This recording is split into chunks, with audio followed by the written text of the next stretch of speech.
Good day all. I am Dr. T. Arunmuri, Assistant Professor and Head, Department of Commerce, KCS Kasinadar College of Arts and Science. I welcome you all for the presentation on Organization of Merchant Banking Units for the PG syllabus for the textbook of Merchant Banking and Financial Services. It is based on the curriculum of all universities on this subject.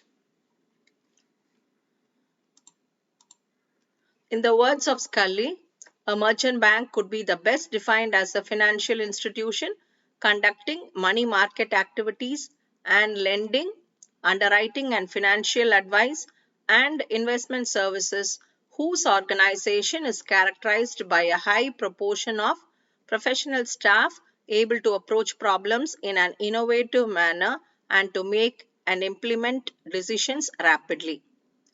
The structure of organization of merchant banks reveals certain similar characteristics as a high proportion of professional to total staff, a substantial delegation of decision making, a short chain of command, rapid decision making, flexible organization structure, innovative approaches to problem solving, and high level of financial sophistication.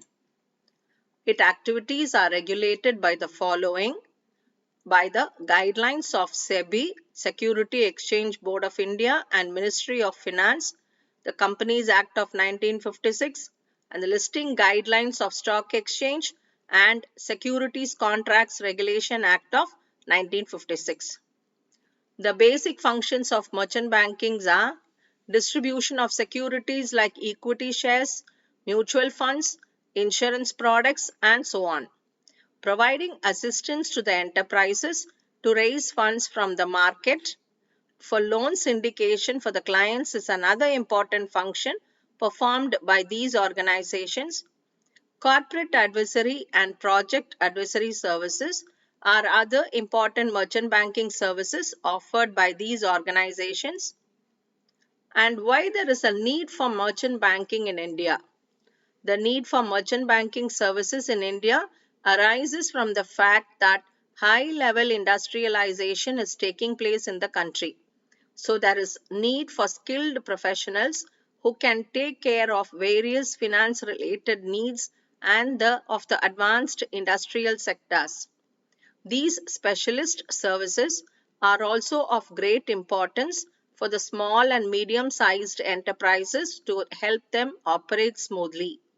Most of the rural areas still lack industrial advancement, and the main reasons for this include lack of funds and information. The merchant banking services help the entrepreneurs to come up with the industrial setups in these areas. Besides, the merchant banks help the entrepreneurs to explore the joint venture opportunities in the foreign markets. The above discussion highlights the ways merchant banks are promoting industrial development in India.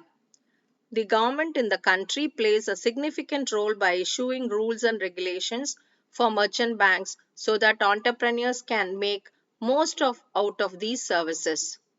Hope you would understood the basic concepts and the organization of merchant banking units from this video. We would meet in the next video. Thank you.